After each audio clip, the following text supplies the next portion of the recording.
Right. Good evening, good afternoon, good morning. I think that is the other time of the day. It's morning, afternoon, and evening, wherever you are in the globe. The back five. I mean, the back four tonight. We're just waiting on another panelist. But in the meantime, I am Glenwyn Guna Matters, standing in for Alex from Cannon Fodder. Below me is Apollo from Arsenal 101 or 101 Arsenal. There What's you good, are. people? Yeah, what's happening, everybody? Good to see you on a And Monday then, and night, of course, Glenn Knightley from or Kitely, it's Kitely, right? Yeah. From Everything Arsenal. So how you guys been? That's correct. Been good. Yeah, been good. I've been. It's always fun, isn't it? International weekend. You've got no footballs. You can try to do other things. Believe me, you guys know I've got another channel where I do movie reviews, and I saw that film, The Creator, with Denzel Washington's son. Up to now, I'm still waiting to do a review on it. So that's my week. I actually don't mind international breaks just because of that exact reason you said. You can actually do other things. You can, yeah. I mean, I watched rugby. I watched rugby yesterday between France and South Africa, and our South African team won just by 1 point. What a game it was! I'm not sure if you guys watch rugby. Yeah, of course. Yeah, so I do. we getting England in the semifinals. Yeah, that's gonna be a tough one. I used to watch rugby a lot when I was younger, but once I got into American football, my whole life changed. So, and I don't do rugby anymore. Yeah, no, I mean cricket is also tomorrow. South Africa's playing cricket as well against I can't remember who it was, but we're playing tomorrow. So I'm on leave and I still have sports to watch, unlike you guys. Shout out to Emerson in the chat room. Shout out to Cam 101 Massive. What's going on, everybody, man? Yeah, that's right. Yeah. All right. So let's go into our first segment of the evening. It's pretty much, as we said, it's the PGMOL. It's a hell of a thing. Let's go to you first, Glenn. There's so many things happening in the PGMOL and also the mistakes that the guys make. And I'm going to go to the next slide just for reference. I've just put those ones up, all the mistakes that they've made and the things that they sort of didn't correct in the game. So off you go, Glenn. What is your take on the PGMOL and all the mistakes that they sort of make in a game? So first of all, let me make one thing clear. I don't want VAR to go anywhere. I do think VAR does help the game. Like I don't want to go back to the stage or the ages. Yes, obviously celebrating the goals and everything like that. We want it to be like that. But in terms of the kind of mistakes they used to make were worse when you didn't have VAR. Like I remember, I think we went to Old Trafford. I think it was a 2-2 game and an Aubameyang goal was disallowed. And if it was not for VAR, it would have been disallowed and he was miles onside. Like I remember a situation like that. And I'm like, no, we need VAR in the game. So at the moment, definitely terrible mistakes. Like these days, I literally do not know what a penalty is. I do not know what a handball is. I do not know what's supposed to be a free kick, what's not. And that is my problem. So literally, we've been watching football for decades and decades, and someone handles the ball in the box, and all of us football fans are like looking at each other like, okay, is that a penalty? Is it not? Like it's supposed to be right away. Like that is a penalty because they've complicated everything. I think the last 5 to 10 seasons, they've changed the rules like every single season. There's a season where they had like, if someone handles the ball like 5 seconds, 10 seconds, 15 seconds before a goal, I think it was given. And then the next season, it was disallowed. Like the changing of rules every single time, terrible. So I think they need to, before the start of next season or maybe January or something, I think they have to do it at the start of next season. Like give everyone the rules. Tell us like what a penalty is, what a penalty isn't, what a foul is, what's supposed to be a red card, what's not supposed to be a yellow card, and obviously change the language as well. Like saying check complete is not enough. You need to say check complete, it is a penalty. Check complete, it is a foul. Check complete, it is supposed to be a red card. Just small things. And I think small things like that, it kind of comes out as ignorance because just adding 2 or 3 words after check complete will make the situation much, much better. So for me, the Curtis Jones one, the Curtis Jones red card, it is supposed to be a red card for me, but so is the Kovacic one, and there was a third one as well. I think all of them are supposed to be red cards. The Malogast one as well, I think it's supposed to be a red card personally, but that applies to all 3 of them. So that is in the inconsistency I'm talking about. Like today it is, tomorrow it isn't. Yes, every single team gets gets a decision going the other way wrongly throughout the season. I remember Brighton last season, Arsenal last season. Many teams usually have the decisions going the wrong way, but I think it's just a matter of changing the language and giving the people the rules. Let us know, like us football fans, we don't even know what a penalty is. Like that's a massive problem. So give us the rules. Maybe go the same way as the other leagues, because other leagues don't usually complicate things as much as the Premier League. So Yeah. I think it would be better. Like if you see how efficiently and how easily, like even the MLS, a league that people don't even watch that often, like the way the VAR conducts the refereeing and stuff, very easy, and within a minute the decision is made. Even if it means like you adapt the NBA and the tennis kind of rules, or I think it is baseball. There's one that you can hear the referee talking or the VAR talking to the referee, whatever. Like all of them, like just rugby as well, yeah. Rugby as well, like adapt that as well. Maybe once in a while, and then the fans maybe will have whenever a mistake happens, maybe we know what has happened, and maybe people will learn how to forgive from that point on. But at the moment, I do understand why the fans are angry, because tomorrow the decision goes your way, the next week the decision doesn't go your way, tomorrow you don't get a penalty, the very next day you see another foul similar, they do get the penalty. So that is frustrating. Apollo, you touched on a bit of what I wanted to ask you, is that what changes should you think the PGML and VAR should bring in for games like, I mean, the Liverpool and Spurs game, as you can see in the right hand corner there, that guy is onside miles. I mean, and they disallowed the goal. I mean, on the field it was I think it was given, but VAR said no, it's offside, but they didn't draw the line. So what, in your opinion, think that should change in those two entities?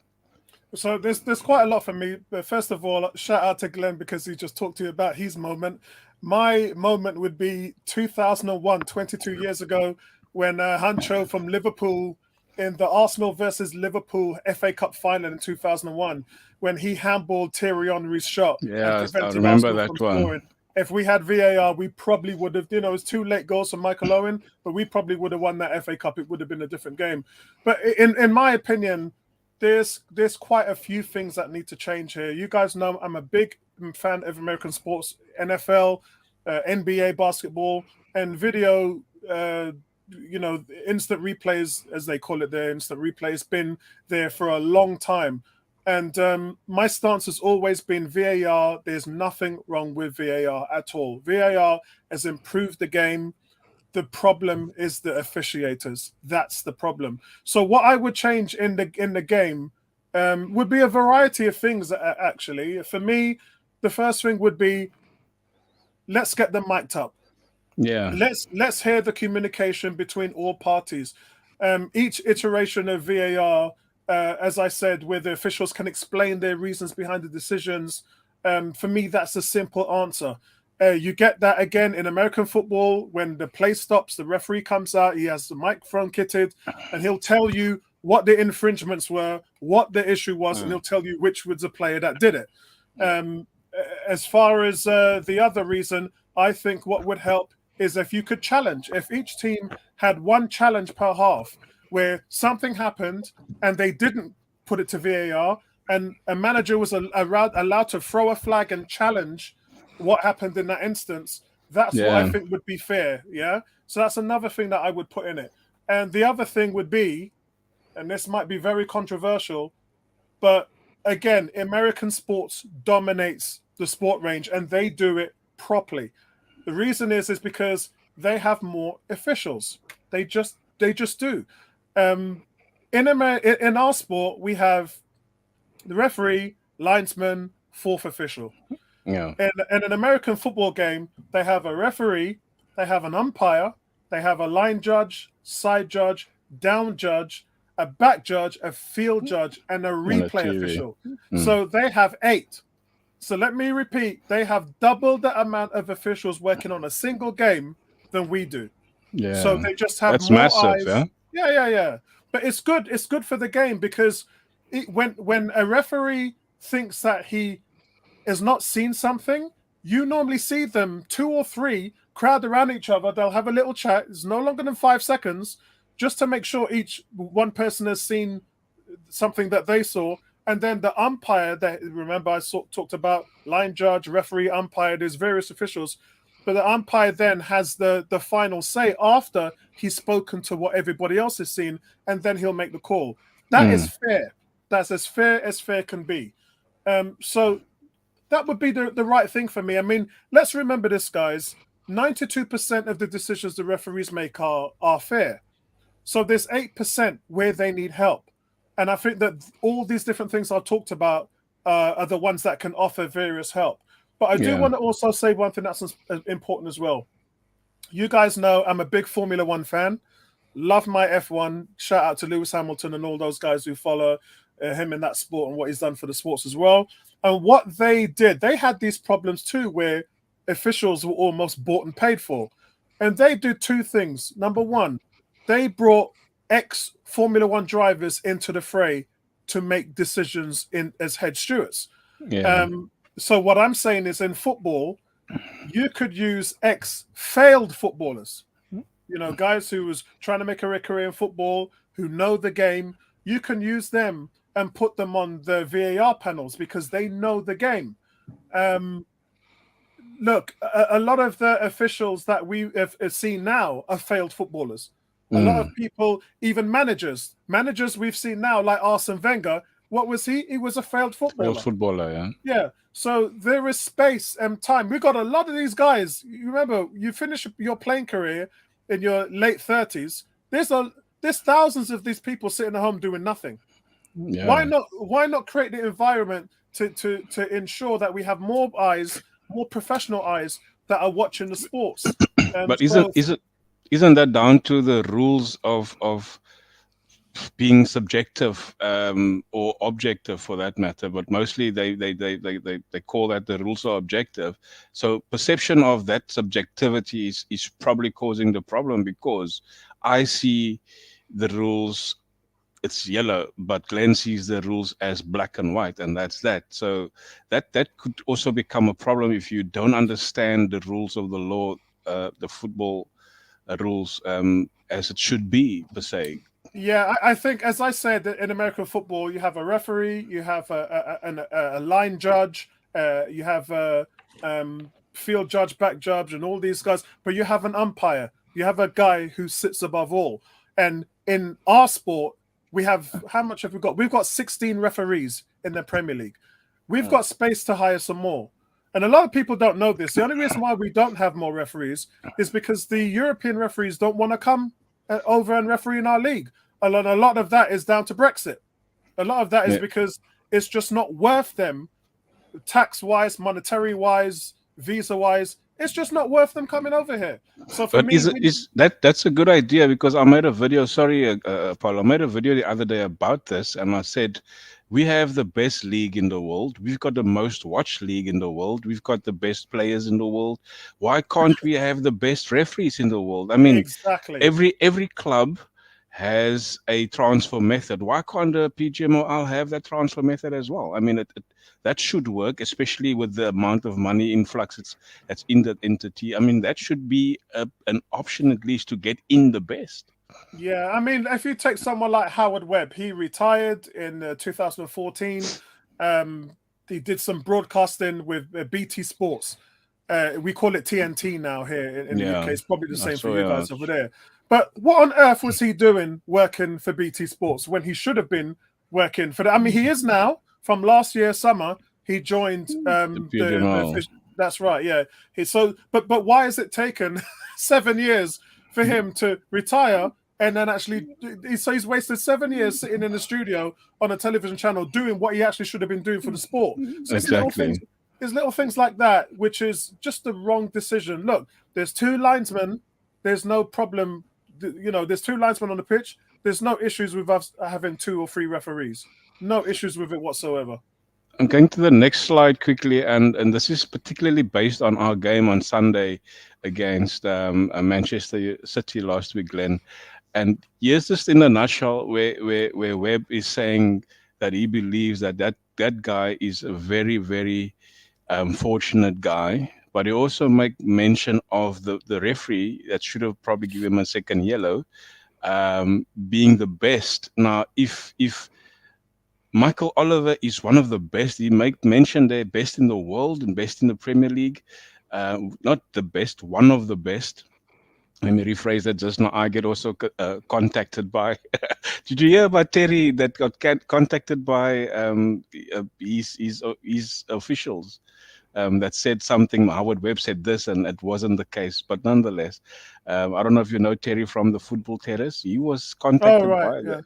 yeah. Yeah. Nonetheless, so Glenn, in a nutshell, he says that Michael Oliver is one of the best in the world in the Premier League. If that is the standard, what do we expect then from the young referees coming up? I mean, it is pathetic to say the least. Yeah, it's terrible, and I do actually think he's the best in terms of levels. Him and Anthony Taylor having like officiated in the UEFA games and the FIFA games as well, the World Cups. They're supposed to be very experienced. Yes, he's still one of the youngest, but he's been there for quite a while. I've been seeing him for quite a while, like since the likes of Howard Webb retired and Mike Dean retired, and I think it was Lee Mason retired. Now we have people like Michael Oliver, like he's been there. He gets picked for finals, for big events and all that. So he's definitely supposed to be the best. He did say something about Michael Oliver not wanting to ruin the game. I watched that Howard Webb with Michael Owen, and he said something about Michael Oliver not wanting to ruin the game. But a red card is a red card. I don't believe in terms of like ruining the game. Like you forgave him the first time. The second time is supposed to be. I'd understand if that was a reason for the first foul. But the second foul, no, there's no about ruining the game. And that is the same Michael Oliver, as you've seen going around on X. The same Michael Oliver who gave Martinelli 2 yellow cards for In basically seven the in same 7 seconds. in 7 seconds against Wolves a couple of years ago. So I don't understand in terms of ruining the game. So definitely it's a worry. Like if you have the best referee afraid to make decisions, it's a worry. So you spoke about younger referees. I actually would like a couple of younger referees to be promoted, the ones in the championship and stuff, the ones who are Okay, hungry and yeah, ready to go. So give them an opportunity because as Paula said, we have the same 16 referees. And how many of them would you say like this one? He's never really made any mistakes. So if he has one or two, he's really really good. I don't think there's any like if you say something about Anthony Taylor, a Southampton fan will say something, a Leeds fan will say something. If you say something about Michael Oliver, 3 or 4 teams will say, "I'm not happy with this and I'm not happy with this one." So yeah. bring up the younger ones, or 2 or 3 of them. But then again, they'll be learning from the likes of Michael Oliver. So that's Exactly. also That's the standard that I'm talking about. So if that standard has been said, I mean, a lot of Liverpool fans will say a lot about Anthony Taylor because of the history that the club shares with Anthony Taylor and the not mistakes, but they would say the things that he caused them to lose either the games or draw games. So the standard, the ceiling is very, very low. And yeah. then Apollo, yeah, Howard Webb is suggesting some sort of change to the rules of VAR. Do you think this? I mean, also Glenn said earlier on, maybe from January onwards, or even in the summer, they should look at real change of the VAR system. Do you think that is something that Howard Webb has the cojones to change at least? Yeah, I do. I mean, look, we have to be realistic with this sport. There's too much money in the game to get it wrong. There's just Yeah, too much money in the game. And the second thing is they know that they need help. VAR is here not to take over the game, but to help and assist. That's what it's there for. And it's then down to the officials to do what they can with the technology. After what we've seen, we know that they're already trialing having the microphones being mic'd up. They're already yeah, trialing that in various countries and in women's football. They're trialing this already. So that tells us that they're already on the case. They already have these things to come through to tell us that they're ready to help and assist us. But for me, it's their concerns should not be a concern, and their concerns is they're worried about it contradicting the referee's authority. That's what they're yeah. worried about. But the flip side of not having it is right now we're having these discussions on a Monday morning after the weekend's games, and the referees look stupid anyway because you've not only have you made a mistake, but even with video evidence, you're still They'll making a make a mistake. mistake. Mm. So the fact is your authority as a referee and official is already being contradicted. Yeah, So you've lost all respect and power that you had anyway, because you essentially are costing the game. You're costing team points. And I have to reiterate this as well. The draw against the loss against Liverpool and Spurs that Liverpool suffered 2 years ago. They lost the Premier League title to Man City by 1 point. yeah, One and point. that cost them. Yeah. Arsenal had Brentford that came to the Emirates Stadium yesterday. They didn't draw the line. They gave Brentford the goal, and that cost Arsenal 2 points. Now, if obviously we lost the league by 5 points, but had we had beaten Man City in just one of those games, that would have been a 3 point swings. And had that Brentford game gone 3 points to Arsenal, then you would have been all evens. So look, like I said, the officials have to understand the technology is there to help and assist them. And right now, they need both. They need Yeah, assistance. They need more officiators doing the job. They need better people. But for me, as I said, I would definitely incorporate a challenge system. Maybe one challenge per game a manager has, because if you give them too much, then you don't want it to interrupt the game. But I believe that a manager should have a red flag, like in American football, where if he wants to, if something happens on the pitch and it's either not looked at or it's not gone to VAR, you have the right to throw your flag and challenge. yeah. Like in cricket, they have the captain, the bowler, and also the wicket keeper. So Yeah, if the bowler feels there is a foul or a wicket, for argument's sake, and the umpire has said no, it's not a wicket, they have a right to go and review yeah. that play. Right. And I We mean, have no right. We have no yeah, right in we football. don't There's no. have. So Yeah. that's a good point. Whereas either the captain on the pitch, which is probably your best option, he gets a okay from Mikel Arteta and say review, ask for that review, or ask for that thing to go to VAR. I mean, it's a good idea Yeah. because it will also. But the only downside of all these things is the extra time that will that will be added to these games. That is the Yeah. only downside to it. And again, if you've taken it from someone like me who follows American sports, for me, that's just an excuse for poor quality from a lot of fans. From a lot of fans, by the way, who were not aware of how things are done around the rest of the world and in Yeah, various other sports. Because in order to get it right, I mean, I remember when VAR first came and everyone said, oh, well, slow the game down. I don't hear a single person talking about that right now. It's yeah, just part of the game because we've adapted to it. And not just that, but they've sped up the process. And it's a little bit frustrating because some stadiums tell you when things are going to VAR and other stadiums don't. Like, it's the I'll inconsistency. Yeah, yeah, I'll be sitting in the Emirates and I'll be like, shouldn't VAR look at that? Oh, I don't know. And then I'll go on Sky Sports and say it was checked by VAR. Well, we didn't know in the stadium. yeah.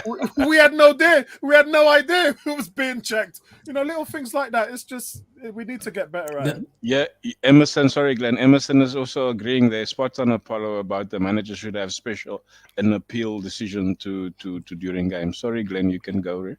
The things you're saying about challenges, come to think of it, like even tennis have challenges, even NBA have challenges. Like, and in some of those sports, like if you win the challenge, you actually retain the challenge. Yeah, So like things like that. I don't think it would take too much time, an extra two no, it minutes. shouldn't. And I don't think there's a difference between adding 6 minutes and 8 minutes, really. As long as you come to the correct decision and don't disallow a Correct. goal that is supposed to be a goal, I think that is totally fine, even if you have a game And extra 10 minutes.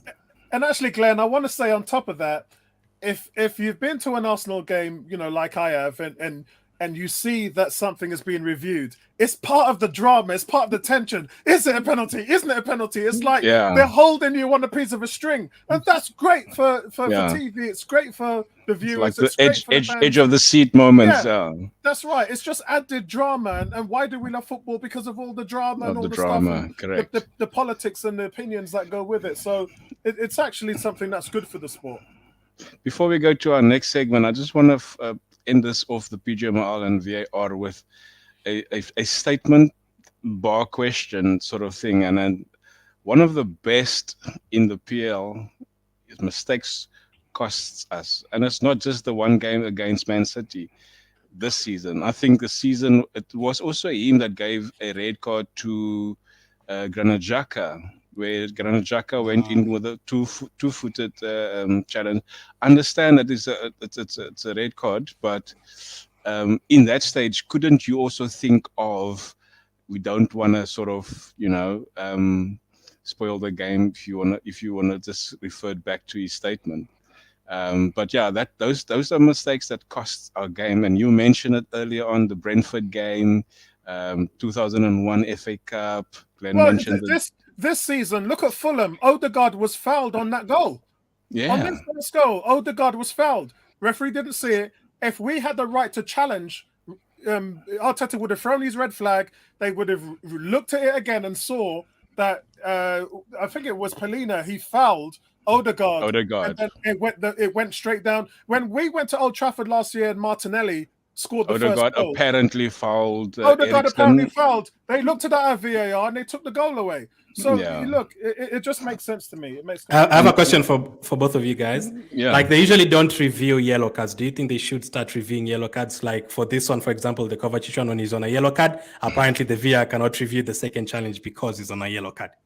I think when it comes to, from my point of view, when it comes to a challenge like that, you need to have that option for VAR to say, hey, Michael, I think you should just look at it again. Maybe not expose it to everybody, but in his ear, you have to have that option from a perspective and say, Michael, I think you've made a wrong decision there. You need to look at that again and review it. I agree with Glenwyn because guys, let's put this into perspective here. We are VAR administrators. Our job is to double check things in the studio. Correct. How many times in a game are you going to be used? I could count that on one hand. So you may be called into question 5 times to look at events in a game. So if something happens like a yellow card, then look at it. The worst thing you could say is, referee, yes, I found something here. I need you to go to the monitors. I think we have to look at this. That's it. Yeah. That's simple. That should be your job, because I mean, I can't get involved with it, but I can refer you to an incident and say, you gave a yellow card, but just go and check it again. Yeah. Because you're not doing that. You're not doing that much in 90 minutes. You're practically making 3, 4, maybe 5 decisions if you're sitting in the video evidence booth. So it's not like you haven't got the time to do it. You have plenty of time to do it. You've got plenty of time. So we're going to go into our next segment just for a stat purpose. And I'm thinking, Apollo, you could maybe go look it up, as you love stats. Apparently, Arsenal, since the VAR induction, Arsenal had the most incorrect decisions against them. VAR decisions. You can go look that up. That's something that I've seen somewhere. I can't remember where. Let's go into. I can touch on that. There is something called the VAR table, and Arsenal are predominant 2 teams every season in regards to that. It's called. I'll try and see if I can pull it up now, but it's called the VAR table, and it's basically points teams have lost through poor VAR decisions. As we talk, I'm trying to look it up. So carry on. I'll see if I can find it. Okay, cool. So Champions League group stages. Glenn, while Apollo's going there, it doesn't look. It's 2 games in, but it doesn't look very good in this stage. Look, we still have to play Sevilla, and we still have to obviously get all those free run fixtures. Do you think, honestly, are we gonna be from the first 2 teams that's gonna go through to the next round? Because I'm still looking at the different picture here. I mean, you're not alone. You're not alone. I've been thinking about the last couple of weeks. I think that Lens game was the kind of it brought us back down to earth, because that is a game I definitely expected us to win. I mean, I had said some people are expecting like Arsenal will win all 6 games in the group. Nah, I never say that. I said we are going to win 4, draw 1, and potentially lose 1. Like, I'd not be surprised like if we lost to PSV or lost to Sevilla away or drew one of those games. And actually, no problem with that. Even if you win 4, draw 1, lose 1, that is totally fine. Even if you win 4 and lose 2 and you still finish top with 12 points, absolutely fine. I mean, you don't lose games like that constantly, but I mean, that's still good, because Champions League, you have to respect all the teams that are there. But that Lens defeat Obviously, we are already lucky that Sevilla and PSV drew their game. Otherwise, we would have been third or something. So that Lens defeat brought us back down to earth, because now we are going to Sevilla next. Like, if we lose that game, then it becomes a huge problem. We already have to win all our home games. We've won one. We need to win all three of them. And Yeah. I would have said, if you had beaten Lens, I would have said go to Sevilla, try and get a draw, go to PSV, try and get a draw. But going to Sevilla now, I think it's a must not lose game.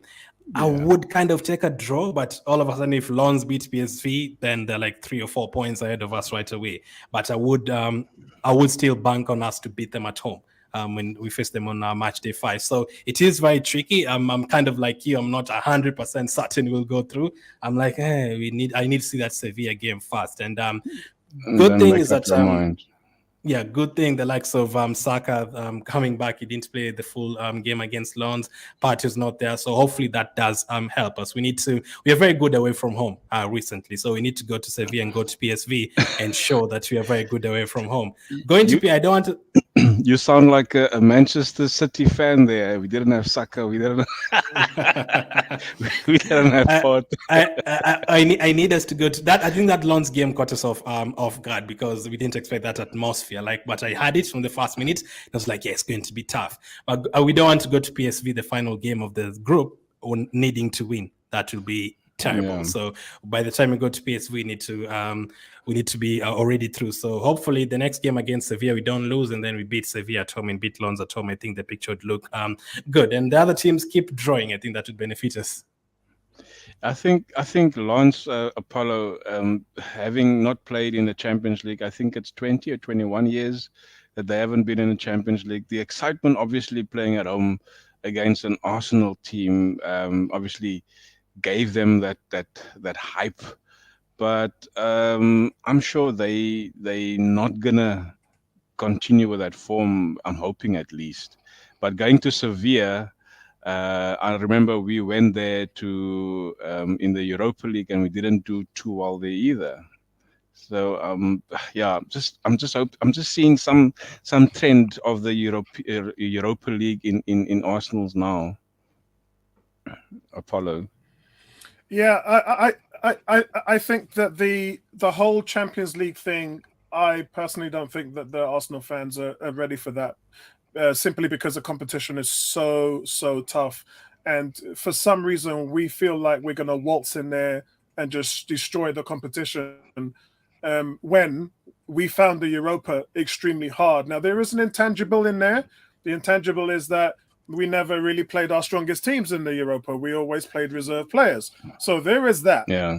But the fact of the matter is playing the best teams constantly, twice a week, Premier League and Champions League, we don't know what that's going to do to our players. Now, the good thing is we know we got a good squad, but we also know Arteta's weakness is rotation. So we have a lot of undecided factors here that can draw all these different narratives into how it's going to play out. And unfortunately, guys, we are entering the unknown. There is no way that we can understand and see how Arteta will continue to keep the players fresh. There is no way that we can dictate the level of the competition, because this is the creme de la creme. This is the upper echelon of European football. We call it world football because it pretty much dictates which is the best team in the world. So for me, I always go into it, and you hear me when I do my previews and stuff like that. I never go into it big-headed thinking we're going to blow any team away. I have full respect for our opponents and what they've done and what they've achieved. Because remember, guys, these guys are teams that have either won their league or come second or whatever in their leagues, which means that they are pretty good teams. That being said, the expectations for Arsenal, because of what they've achieved, they should have won the Premier League last year if it wasn't for injuries and then Man City coming up at the rear end. I still believe if we had Saliba fit, we would have won the league. I still believe that. But it's going to be ultra tough. And I think that the next few games and the results, I think they're going to surprise Arsenal fans. I really do. So looking at the goals difference, we've got the best goal difference in that group. We've scored 4 against PSV, obviously, and a clean sheet. And we've conceded 1 and scored conceded 2 and scored 1. So our goal difference there. So that means there is some positivity there. I'm hoping. Obviously, I'm trying to look at all aspects of the Champions League, but rightfully so, as you've mentioned, the team that we've played in the Europa League and the team that we're playing now, seeing Partey fit, seeing Saka fit, seeing Martinelli. I think Martinelli was also unfit. So hopefully those are the positives that we're going to have to look at and see what they're going to bring to the team in the Champions League, obviously. The thing Yeah, with the Champions League is they actually do look at head to head before goal difference. So let's say Sevilla finished top and Arsenal finished second and Lens third, and we don't beat them at home, and then we end up like on the same points and you have a better goal difference. Lens would actually go through because they beat us in one of the games. So the yeah. Champions League is Now, really tricky, but hopefully you don't have to turn to that. what I refer to is that we're scoring a lot of goals in Yes, there. scoring, yeah. So Yeah. we really can score goals. So that is not a problem. The problem is how are we seeing off the teams. That is basically, yeah. But you're right. You're right in saying that. So our next this is purely the group stages. Is not a big segment there, but our next segment is purely going to be Chelsea. and. Right, before we go into that, let me see if I can share this. This is the VAR table. Not last season, this season before that. Oh, I don't think I can get it in there. I tried to share the screen on it and it didn't come up. Oh yeah, is it? Yeah, I can put it up there. Oh, good, yes. So this was the season before when we missed out on top 4 with Tottenham. Yeah, when Tottenham took it off us by about a point. This would have been the table at that stage a month before the end of the season, when I think it was Partey that got injured, Tierney that got injured. We had quite a few players out, and we was hanging on by the tail of our skin. We lost to Newcastle, we lost to Spurs, but this would have been the table at that point. Without VAR, if you took VAR out of it, this was the amount of stuff that was overturned where Arsenal, it didn't favour us. And you can see here, we were top by a clear 6 points. Isn't that strange? That's massive. So we were the one that was affected the most. These figures, guys, are taken from ESPN. So it's not no Dega website that we've got these from. But you can see we have sadly poorly missed out due to what's been going on. But this has nothing to do with the technology, guys. Let's not get it twisted. This is down to the officials. It's down to the officials. And if you go to the Emirates, you can see it almost feels like there's a clear bias against us because some of the things that we've had to go through. So if what you're saying, if VAR gave us the decisions that was rightfully ours, we would have won the league. Yeah, correct. Clearly. Yeah, that's a lot of points. Yeah. Instead, we finished 5th and we didn't even make the Champions League. Sure. That's a lot of points and also a lot of mistakes. And I just want to put this out. VAR cannot overrule the second. Yeah, Emerson, we suggested that maybe they should look at VAR to at least have a say in it. Probably not overturn it, but refer the on-field referee to the monitor and say, go have a look at it again, that sort of thing. All right, so let's get into this quickly. Let's look at our next game is obviously Chelsea and Arsenal come weekend. Is it Saturday? I think. Yeah. Saturday. It's not the first game, is it? I can't remember what time it is. But yeah. Good question. It's at Stamford Bridge, so I'll be streaming that one, guys. We are away. Yes, we are away. 4 of our next 5 games are away. It's 5:30. That's the evening game. Okay, so it's the late game. Yeah, it's a late game. All right, cool. That's nice. It gives me time to also set up for the rugby as well. The rugby against England. All right, so the last 5 meetings with Chelsea, we only lost once against Chelsea in the last five meetings. Chelsea's So obviously sorry, Apollo, go for it. I won't no, no, forget what I no, want to no, say. no. Go on, go on. You do the intro. You do the intro.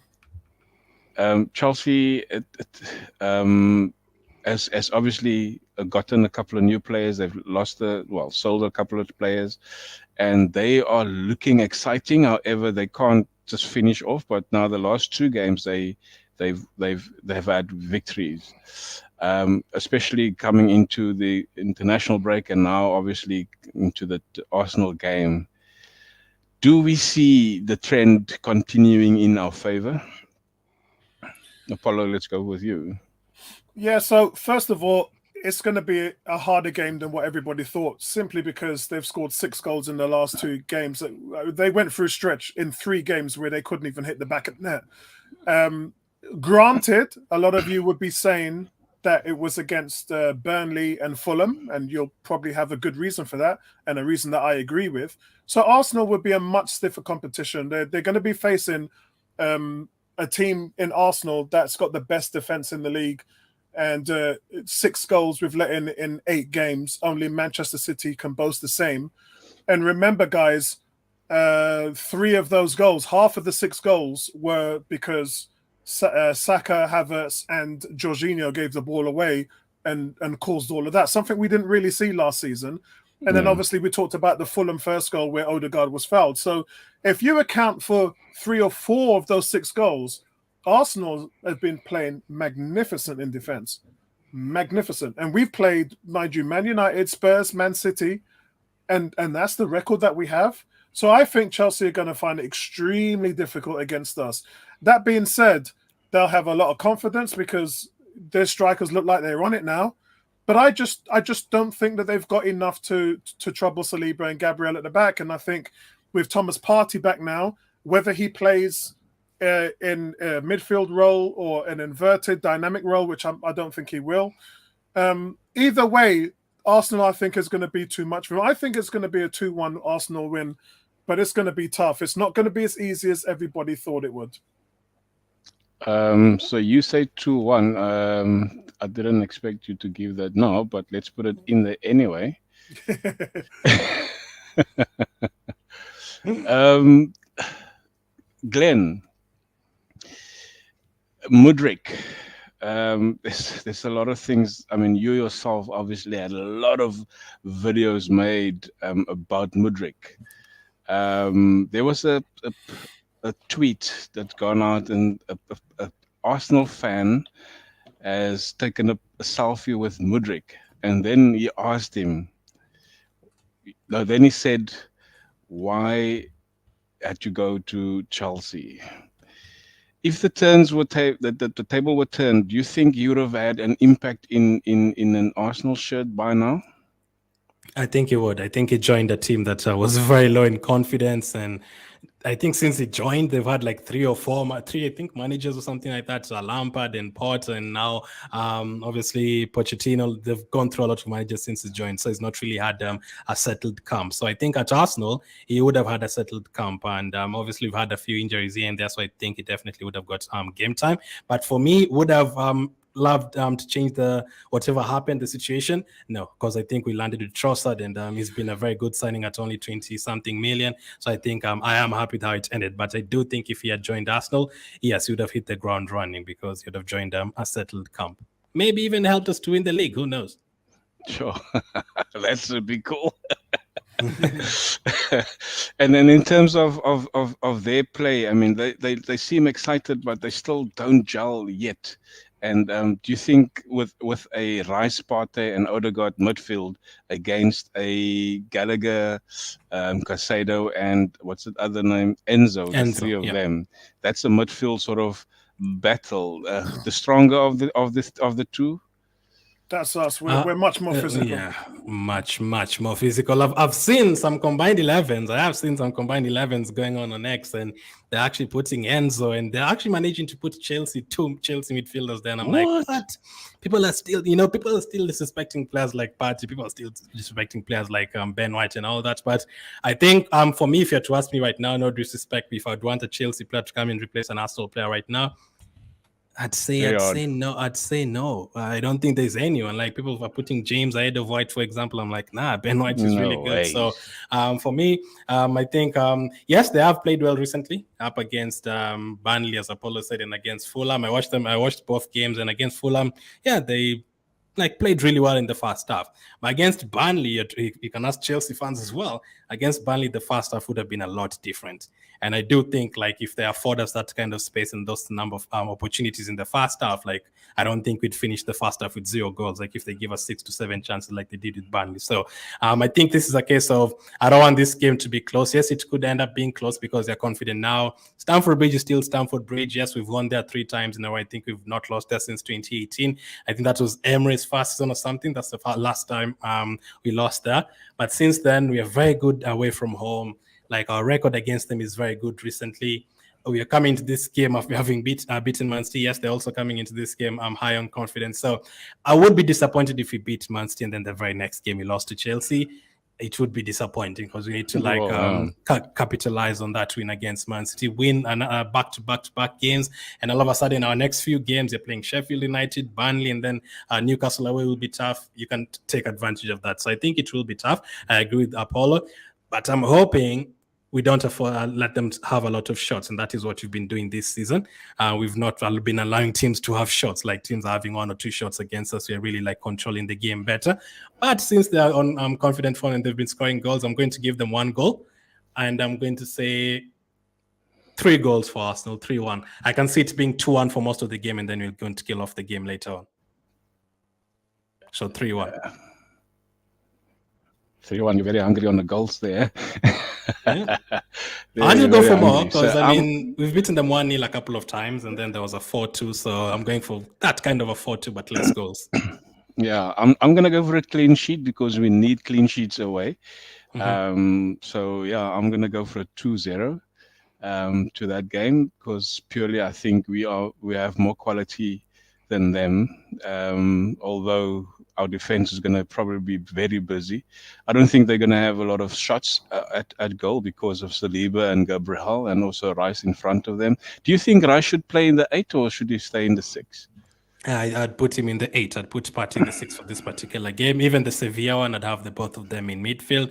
I think we need that. We need to bully them in midfield. Remember, over the years, for like 20 years, or let's say 10 years after our Invincibles team and the likes of Thierry Henry and Vieira left, that period between 2006 and 2016, they used to bully us, like Drogba. I remember Drogba badging Kieran Gibbs, midfield, Lampard kicking Koscielny and all those guys. They were being bullied by Hazard, Diego Costa bullying the older Gabriel. So yeah, we don't. These days, we're the ones who can bully them, and I want us to bully them with Partey there and Rice there. And Rice is very good going forward, according to me, and Odegaard as well. Then you have the options of bringing other players on the bench. If Havertz is to start, depends on how Saka is. I don't know if he's going to be fit. If he's not, if Havertz is going to start, I'll start him up front and Jesus on the right.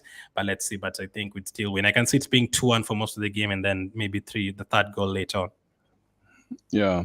So I think the way he played against City, the same the middle there, except for Jorginho, replaced Jorginho with Partey. But I'm also having to think that Jorginho probably will start this game as well, just to give them a bit of an edge, to give Rice that free zone operating as he did against City. But yeah, so I think 2-0 is suffice for a clean sheet for Raya. Or do you think Raya is going to be in there or Ramsdale is going to be in there? I've already lost that battle, unfortunately. I think Raya is going to be. I've already, I already stopped thinking about that over the last few games since we started the Tottenham game and the Man City game. I've already lost that one, so I think Raya will start both of them. Although I still like to see Ramsdale playing one Champions League game, but as we've just said, Glenwin, we're in a tough situation in the Champions League, so you need like our fast team there. So I will go for 3-1. Then hopefully Raya does start and keep a clean sheet, as you've said. And I didn't say who's going to score a third goal. Havertz. Okay. I'd love that. So I just want to know what's your thoughts of Raya, because obviously you've come from a very different side. I mean, we all love Ramsdale, but I know you were ultra passionate. So what's your assessment of Raya so far? I mean, I have looked at the stats. I have looked at his kicking ability, especially the Bournemouth game, the 4-0 win.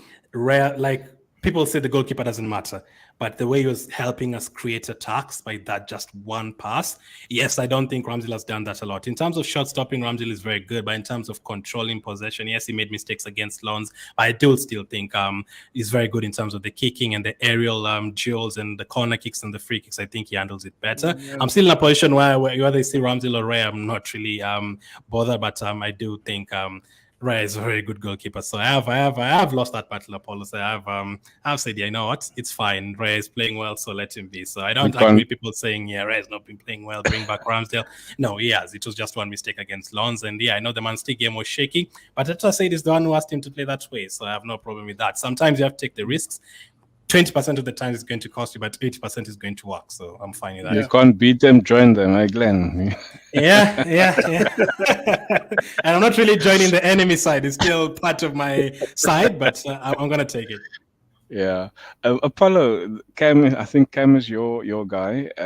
He says the midfield hasn't been good this season. Literally everything is on rise, really. And least up until City when he got some help. Them thinking they can win a midfield battle against us isn't that crazy. So I mean, you said it already that we are the stronger midfield, but where can they sort of get a loophole in our midfield? I think for me the key is Pochettino. It's Pochettino, right? So we know what he's like because we had years of him at Spurs. And so for us, the key thing is to stop their desire to create turnovers. They're going to try and rush us. They're going to try and get us to make mistakes. Arsenal have shown a level of press resistance. They have shown a level of it, especially with Raya now. We are very difficult to take out of our game. We've got all the guns in there now. Zinchenko's in there. We've got guys who are comfortable on the ball. We've got Raya, who's your sweeper and your extra defender as well. So it's definitely. I haven't seen many teams force Arsenal into errors in the back four. You know, we saw what happened with the City game, and that was a game of chess. We came out on top, but I think for us, we've got to stop their desire to create turnovers, to start quick transitions, because that's Chelsea. What Chelsea do, they try and rush at you, they try and get the ball quickly and then score off that. If that doesn't work for them, then they're left hanging and their midfield's exposed. So we've got to sort of limit their ability to create those moments for me, and don't gift them any mistakes, which we've seen us do 3 times already this season. Don't do it here. Luckily for me, the mistakes have only come at home. When we've been away, we've been impeccable defensively in the midfield.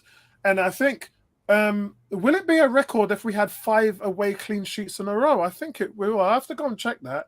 But I know we had 10 clean sheets away from home last season, but so far this season, we haven't let a goal in 4 games. So 5 games in a row with a clean sheet away, that would be incredible, guys. I don't think people understand how good that actually is.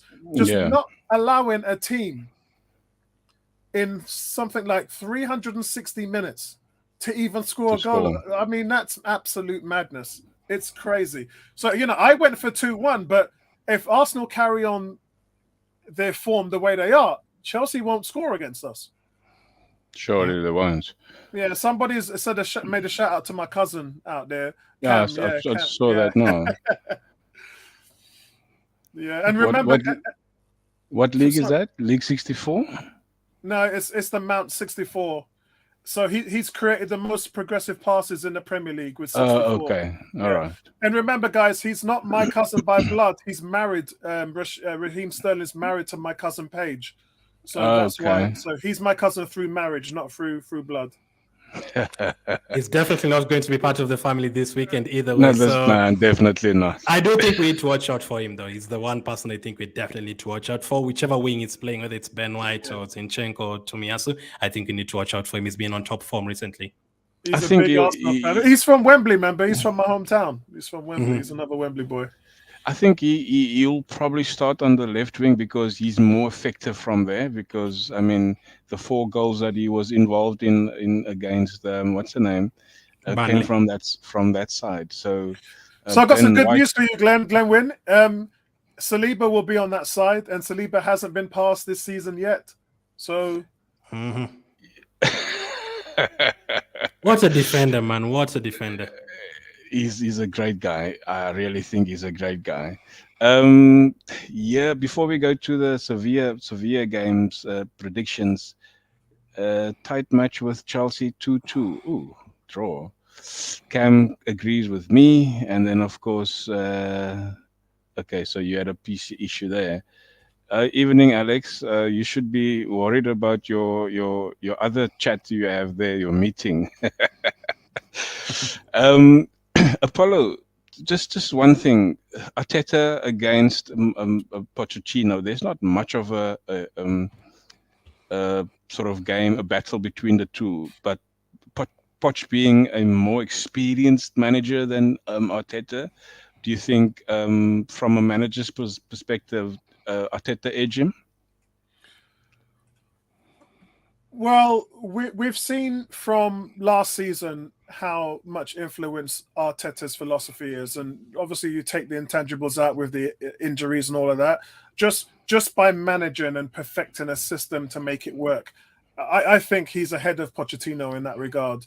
But obviously, Arteta has other different management things that he's got to pick up on, and that's where he'll become better as it goes on. But I honestly think that when I look at Pochettino, you know what you're getting with him. He's a steady guy. He's brash.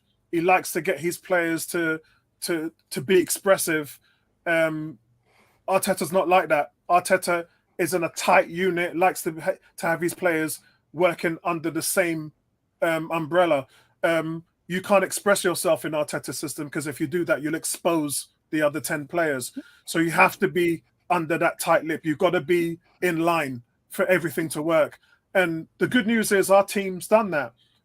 In terms of his instructions, they follow them to the hilt. We are a well-oiled army unit. That's what we are under Arteta. Some fans don't like it because it's too dictatorial, but that's what brings you the success. If you tried this with any other team, it just wouldn't work. Let me give you one example.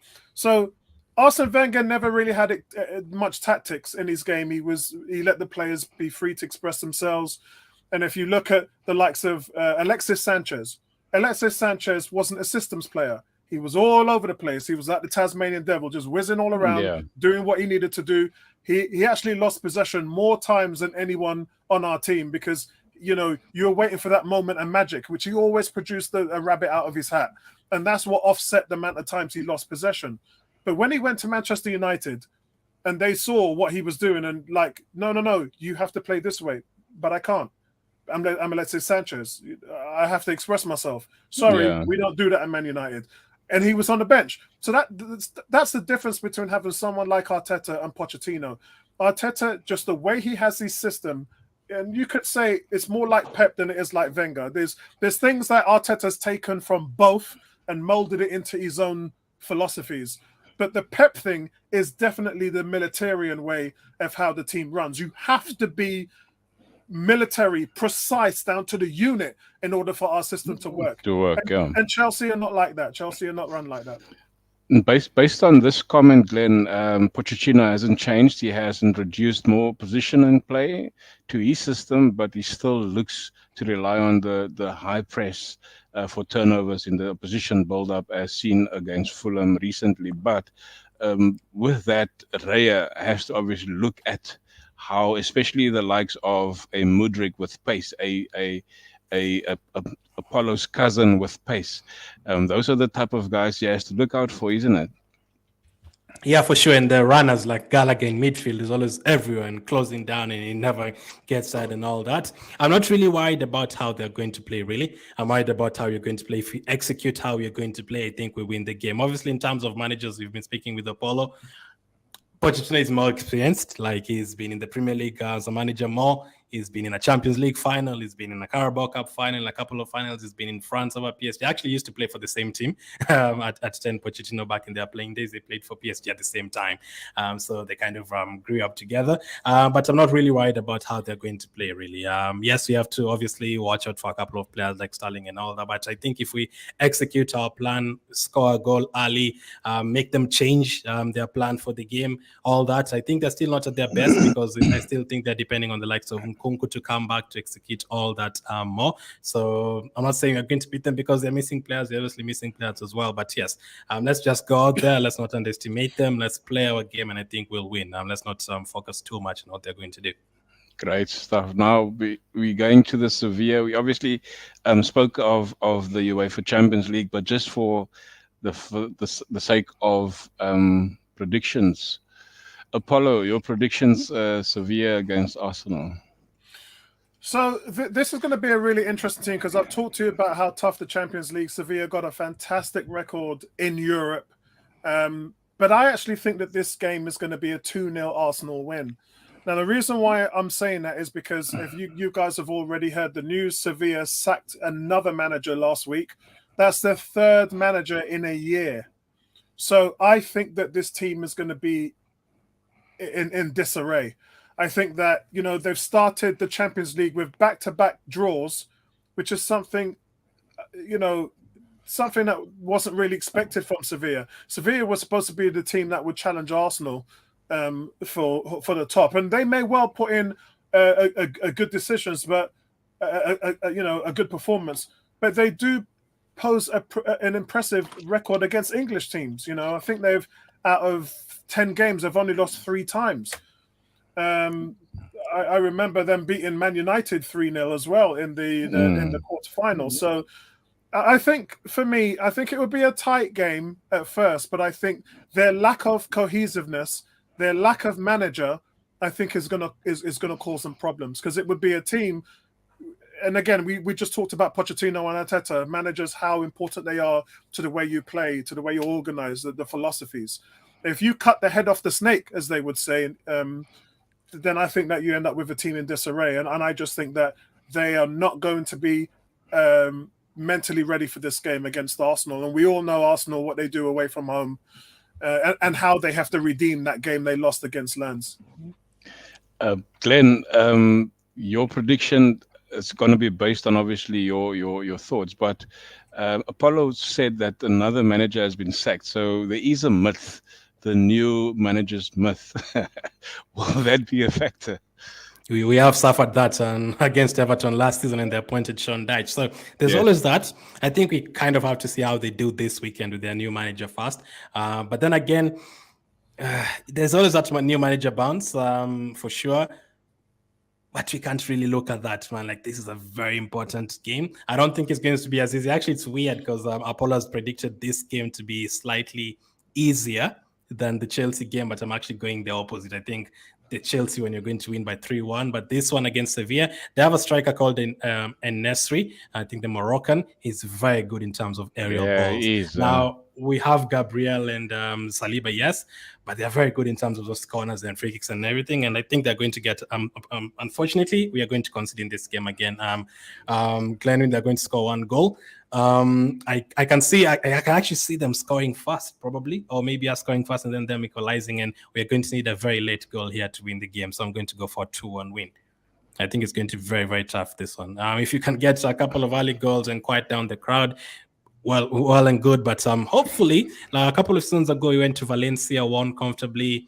We went to Villarreal, I think, drew a few years ago as well. So let's hope we keep kind of those that record going, and hopefully can win this. It's a must-win game, I think, or must not lose. Yeah, I'm going for a very small margin. It's very small margins. It's 1-0 for me. Again, I like to go away and have a clean sheet, and I'm thinking one odd goal is going to be something that we're going to have to see over the line. Is that I'll one take your nil? predictions. I'll take your predictions over ours. 2 clean sheets back to back. Yes, please. Yeah, no, I need to get some confidence in Raya. I need really to get confidence in Raya, and Mhm. that clean sheets will probably help me get that. All right, I think we've come to a bit of an end here. Where am I, cursor? Here we go. Let's just get that out of the way. Another tough match way severe 2-2. Emerson, you like the draws, yeah? Emerson like the draws. There's one thing, Apollo, that I want to just mention is where's that? Let me just see. Where's that slide? Ah, here we go. Here we go. This was the Tuesday night show with me and Seema, and we touched on the ladies. What a comeback! Just quickly, it was a very, very well played game by the ladies. It was. Um, have you watched the game? I have. I actually didn't think that they played well. I thought that in the last, towards the end of the game, that they stepped up. But there's definitely a fundamental problem that they have in the team.